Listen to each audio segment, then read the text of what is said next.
요셉의 시험은 사전에 잘 짜여진 각본에 따라서 치밀하게 진행되었습니다. 베냐민의 자루에 은잔을 숨긴 다음에 첫째 형인 루벤으로부터 자루를 풀어서 한 명씩 한 명씩 그들의 무죄가 입증되도록 했습니다. 그러다가 막내 베냐민의 자루에서 은잔이 발견되게 되죠. 베냐민은 꼼짝없이 범인으로 지목되었습니다. 이런 상황에서 형들은 어떤 반응을 보일까요? 이것이 바로 요셉의 꾸민 시험의 핵심이었습니다. 그런데 형들의 반응이 의외였습니다. 예전의 형들이 아니었던 것이죠. 충격적인 은잔 사건에 대해 형들은 그 누구에게도 책임을 묻지도 따지지도 않고 각자의 책임으로 이해하고 받아들이게 됩니다. 이는 선한 양심을 가지고 살아가는 성도의 바른 삶의 모습을 우리에게 보여주는 것이죠. 악으로 선을 갚으며 선에 속하기보다 악을 품고 살아왔던 형들이 변화된 모습을 보여주고 있는 것이죠. 베냐민뿐만 아니라 형제 중 누구 하나도 예외 없이 하나의 공동체로서 형제를 나 자신과 같이 여기는 모습을 보여주는 것이죠. 예수님이 말씀하셨던 것처럼 내 이웃을 내 몸과 같이 사랑하라라는 그 약속의 말씀을 실제적인 삶의 자리에서 실천하는 모습을 보여주고 있는 것입니다. 물론 형제들의 이러한 변화된 모습은 단숨에 일어난 것이 아니죠. 내가 오늘 은혜 받았으니까 내가 이제 내 이웃을 내 몸과 같이 사랑하는 삶을 살아야지 결단했다고 해서 나가서 바로 그러한 삶을 살 수 있는 것이 아니라는 것입니다.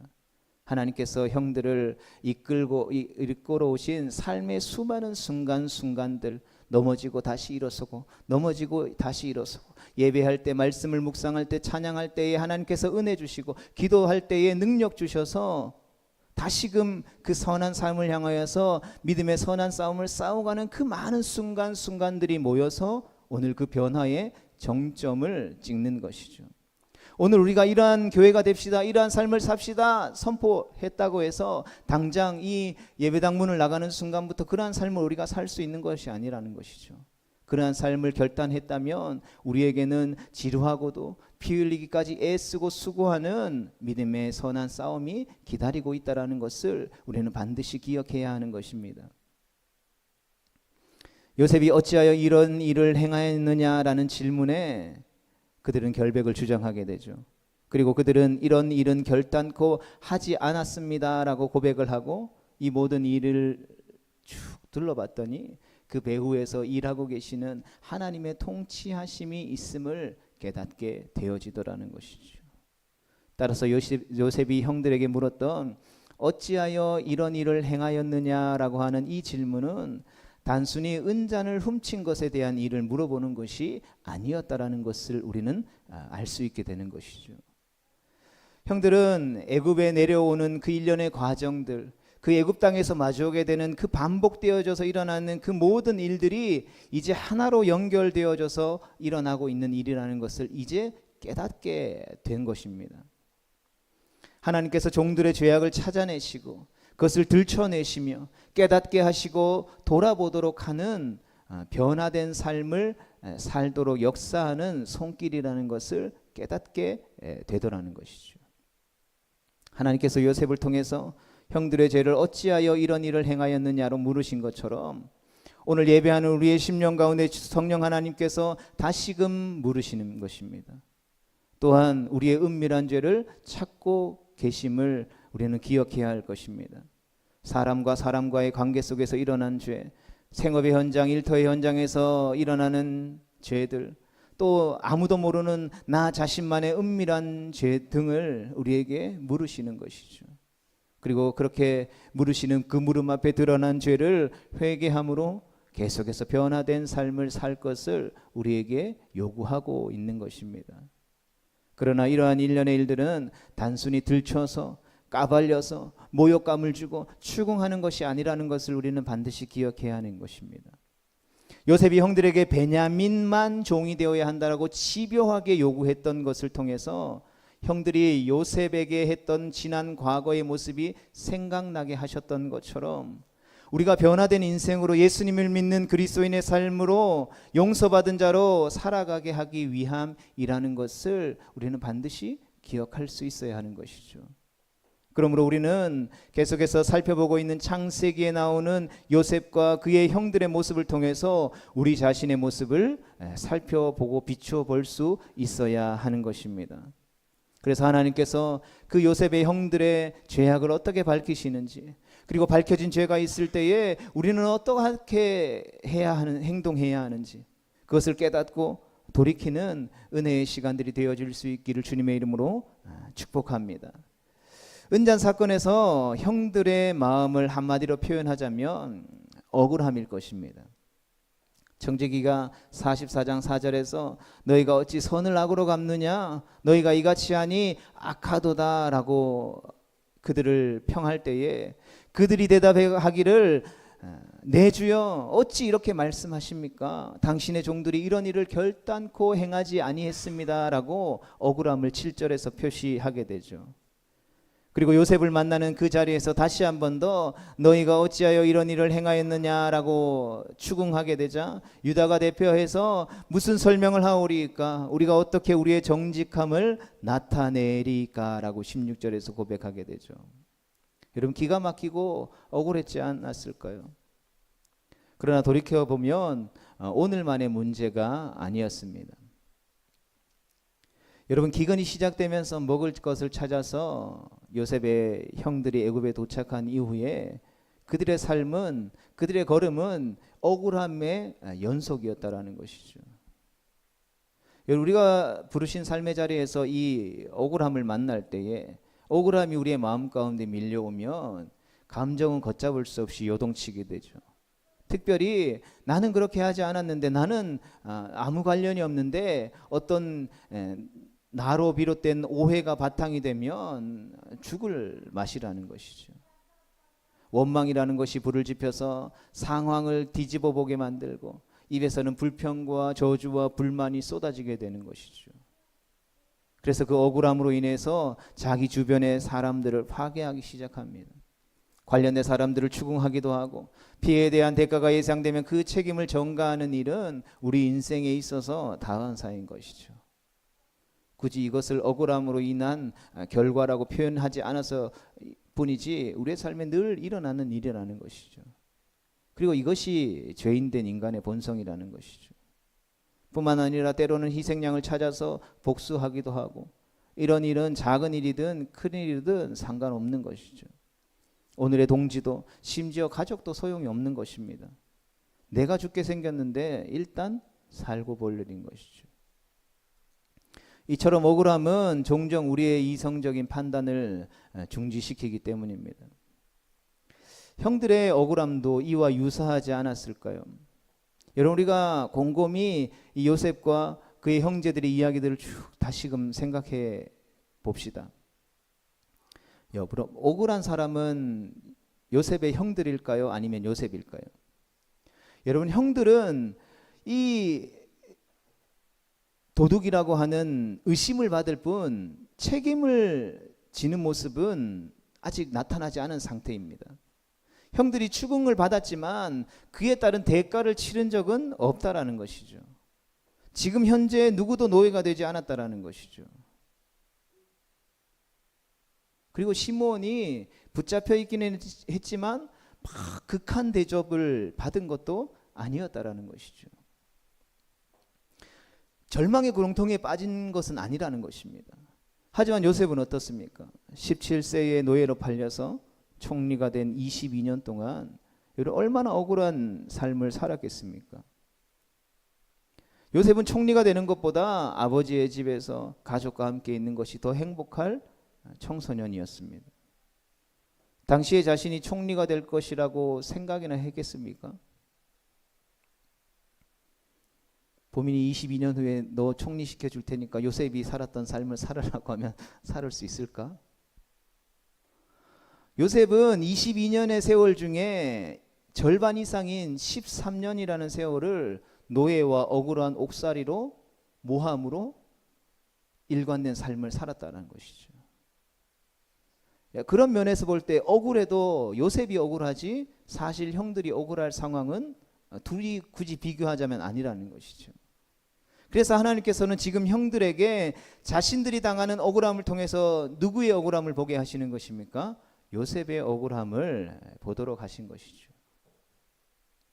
그런데 문제가 하나 있습니다. 억울함은 죄를 죄로 드러나지 못하게 만드는 가장 큰 회방꾼이기 때문인 것이죠. 사람들은 대개 삶에서 억울함을 마주하게 되면 무엇이 몰려오게 됩니까? 자기를 방어하는 기제가 작동하게 되죠. 특히 나는 정의롭고 선한 일을 했는데도 억울함을 당했다면 그 밀려오는 억울함에 대한 자기 방어의 기제는 더욱더 심하게 반응하게 되는 것이죠. 그래서 억울함이 쌓이면 쌓일수록 죄를 보는 시각들이 잃어버리게 되는 것이죠. 즉 자기를 기만해서 자기를 속이게 되는 것입니다. 그렇다면 형들에게는 무엇이 억울함을 통해서 죄를 보게 했던 것일까요? 형들이 당한 일련의 억울함의 일들은 하나로 연결된 사건이었습니다. 이 사건에는 상수와 변수가 있을 뿐이죠. 상수는 무엇입니까? 베냐민과 아버지이며 이 둘은 형들이 당하는 모든 사건의 핵심적인 열쇠를 가지고 있었습니다. 그렇다면 변수는 무엇입니까? 바로 형들이죠. 형들이 베냐민을 어떻게 대하느냐, 아버지의 말씀, 야곱의 말에 어떤 반응과 순종을 하느냐에 따라서 하나님이 요셉을 통하여서 형들에게 내리는 시험의 결과가 달라지게 되는 것이죠. 억울함 속에서 형들은 하나님께서 자신들을 어떻게 압박하시는지를 깨닫게 되는 것입니다.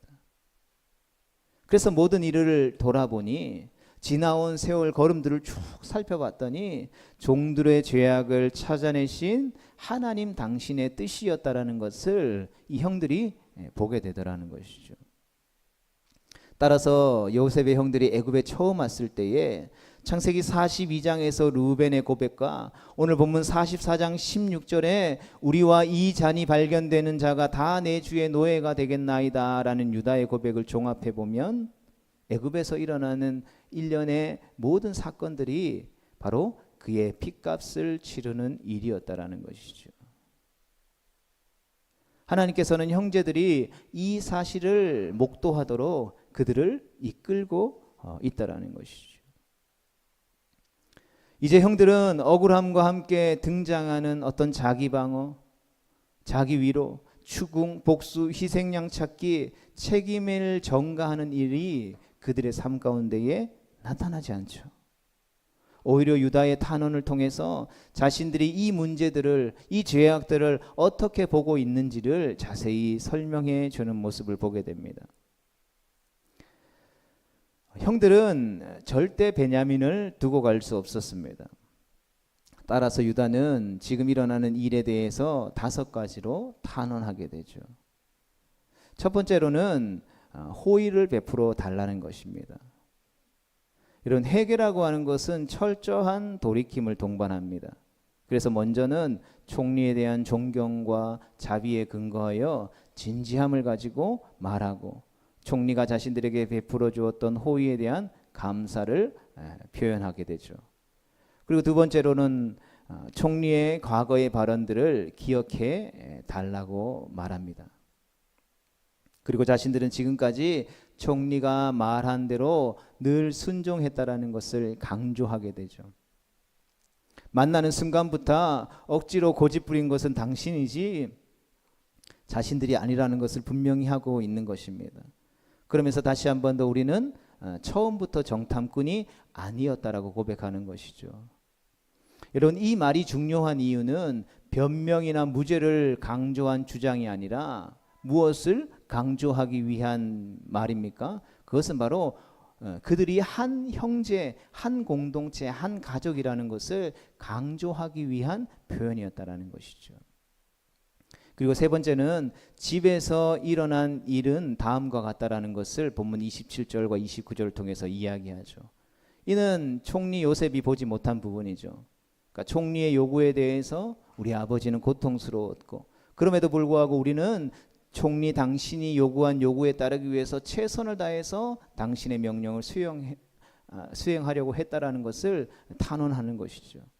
왜냐하면 시몬의 목숨을 그냥 내버려 둘 수 없기 때문에. 시몬은 우리의 한 형제라는 것을 말하는 것입니다. 그리고 네 번째로는 아버지의 생명이 위태롭다라는 것을 말하게 되죠. 계속해서 유다의 탄원의 핵심이 드러나게 되는 것입니다. 본인이 탄원하고 있는 것은 베냐민이 은잔을 훔친 문제가 아니라는 것을 강조하고 있는 것이죠. 베냐민이 잡힌다면 아버지가 죽게 될지도 모른다라고 말하면서 이 사건이 절도죄가 아니라 살인죄로 변할 수 있다라는 것을 말해주고 있는 것입니다. 정말로 다시 한 번 더 유다는 이렇게 일이 벌어진 것이 어찌된 연유인지는 잘 알 수 없지만 범인으로 지목된 베냐민만은 절대 내버려 둘 수 없다라고 말하고 있는 것이죠. 여기서도 줄곧 강조되는 핵심은 무엇입니까? 우리는 한 형제이기 때문이라는 것이죠. 그뿐만 아니라 아버지 야곱과 베냐민은 생명으로 연결되어져 있기 때문에 절대로 베냐민을 그냥 내버려 둘 수 없다라는 것이죠. 유다는 여기에서 총 14번이나 아버지를 언급하면서 아버지에 대해 강조하는 모습을 보이게 됩니다. 그리고 마지막 5번째로는 그러므로 담보를 허락해 달라는 것이죠. 결국 유다는 자비를 베풀어 달라고 눈물로 호소하고 있는 것입니다. 그러니까 용서를 바라는 것이 아니라 죄의 대가를 치르겠다라고 하는 것이죠. 본인이 베냐민을 대신해서 벌을 받겠다라고 하는 것이죠. 여러분, 만약 총리가 자신의 말을 들어주지 않으면 당신은 베냐민을 노예 삼음으로 우리 연로하신 아버지를 죽이게 될 뿐만 아니라 내가 아버지에게 생명으로 약속했던 것을 지키게 못하게 함으로 말미암아 유다가 죄를 짓도록 하는 자가 될 것이다라는 것을 이야기하는 것이죠. 물론 이 총리가 이들과 전혀 관련이 없는 사람이다라고 한다면 이 탄원조차도 무시할 수 있겠죠. 그러나 유다의 그러한 탄원의 말을 천천히 듣던 요셉은 놀라움과 감동에 휩싸이게 되죠. 아, 형들이 정말 변했구나. 그들이 말만 번지를 했던 것이 아니구나. 그들이 진심으로 변화된 양심을 따라서 행동하고 있구나. 요셉이 동생이고 혈육임에도 불구하고 노예로 팔자고 제안했던 유다의 모습이 완전히 180도 변한. 그래서 이렇게 유다의 탄원은 형들의 변화된 모습을 가장 잘 나타내주는 모습이라고 할 수 있는 것이죠. 요셉이 그토록 보고자 했던, 아니 하나님께서 요셉을 통해서 일하셨던 이유가 바로 유다의 탄원을 통해서 구구절절 드러나는 것을 우리는 발견하게 되는 것이죠. 이처럼 요셉의 형들은 선하신 하나님의 제출하신 시험을 잘 풀었습니다. 선한 양심을 가지고 출제자의 의도를 넘는 만점을 받은 것이죠.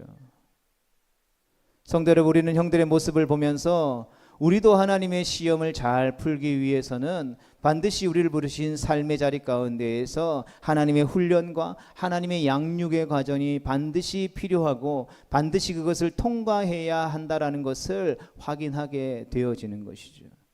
우리가 예수 믿고 구원받았다라고 해서 우리의 신앙생활이 끝나는 것이 아니고 완성되는 것이 아니고 그때부터 우리는 이제 본격적인 신앙생활을 시작하는 것과 마찬가지라는 것이죠. 그리고 그 과정 속에서 하나님은 자기 백성을 단련시키고 교육하시는 그 훈련의 과정, 양육의 과정 가운데에서 죄가 무엇인지를 깨닫게 하시고 그 죄의식이 깊은 곳으로 인도하시는 눈물의 해결을 이끌어내시기 때문인 것입니다. 그래서 본문을 통해 살펴보면 하나님은 우리가 이러한 죄를 찾도록 두 가지 방식을 사용하시는 것을 보게 됩니다. 첫 번째 같이 읽어보겠습니다. 시작. 하나님께서는 강요에 의한 선택을 하게 하심으로 죄를 찾도록 하십니다. 이런 자유로운 선택과 달리 강요에 의한 선택은 자기 자신의 모습을 적나라하게 보여주기 때문인 것입니다. 위기의 상황에서 이루어지는 그 선택이 바로 자신의 솔직한 영적인 내면의 상태를 보여준다라는 것이죠. 형들은 회개를 통해서 전체를 하나로 또 하나를 전체로 여기며 하나님 아버지, 이 아버지의 아픔을 자신의 아픔으로 여기는 선택을 한 것입니다. 그리고 두 번째 읽어보겠습니다. 시작. 하나님께서는 여러 가지 다양한 시험을 제출하셔서 우리의 죄를 찾도록 하십니다. 아멘. 한 문제만 풀고 끝나는 것이 아니라는 것이죠. 하나님이 우리를 하나님의 거룩한 백성으로 이끌어 가시는 훈련과 양육의 방식은 쉼이 없고 끝이 없는 것입니다. 주님 앞에 서는 그날까지 계속되어져야 하는 것이죠. 내가 한 30년 했으니까 나는 모든 것을 다 하니까 나는 훈련받지 않고 양육받지 않아도 돼. 천만의 말씀입니다. 하나님은 우리의 삶에 매 순간 시험을 주셔서 우리의 믿음의 동기와 내용을 계속해서 보고자 하시기 때문인 것이죠. 우리가 죄를 피하고 죄를 멀리하며 죄를 떨쳐버리는 훈련을 하도록 하시는 것이죠.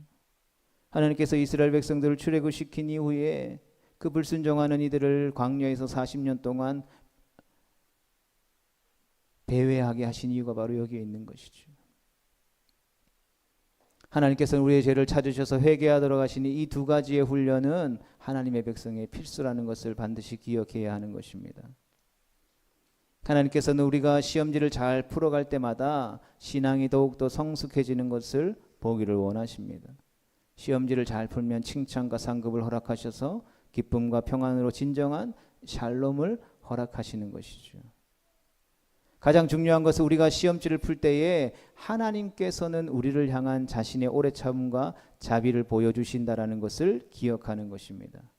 그래서 우리가 어떤 하나님이 내시는 문제를 풀 때에 이 문제를 틀렸네? 그렇다고 해서 버리시지 않는다라는 것이죠.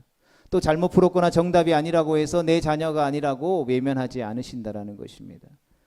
하나님은 거듭거듭해서 다른 시험을 주셔서 우리가 풀 수 있도록 그 시험을 피할 수 있도록 계속해서 끈기를 가지고 우리 안에 아직도 해결되어지지 않는 거짓을 벗어던져버리고 그 모든 죄악을 회개함으로 말미암아 승리하는 거룩한 하나님의 백성 되도록 하신다라는 것을 우리는 기억해야 하는 것이죠. 성도 여러분, 그러하기에 우리가 시험지를 잘 푸는 것보다 중요한 것은 시험지를 제대로 읽는 방법을 알아야 한다라는 것입니다. 그리고 그러한 시험지를 제대로 읽는 방법은 말씀을 잘 아는 것이죠. 여러분, 예수님께서 사탄의 시험을 받으셨을 때에 그를 물리치신 방법은 다른 어떤 것이 아니라 바로 말씀이었다라는 것을 우리는 잘 알고 있습니다. 마태복음 4장 4절의 말씀을 보겠습니다. 시작.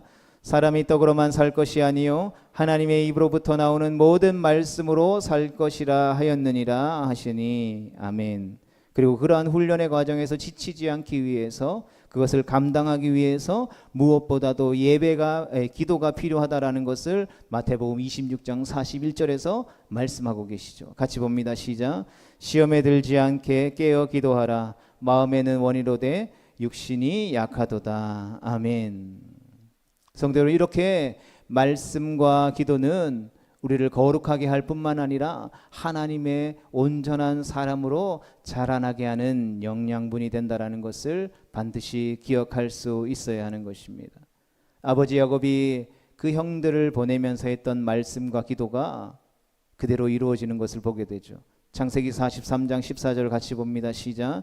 전능하신 하나님께서 그 사람 앞에서 너희에게 은혜를 베푸사 그 사람으로 너희 다른 형제와 베냐민을 돌려보내게 하시기를 원하노라. 아멘.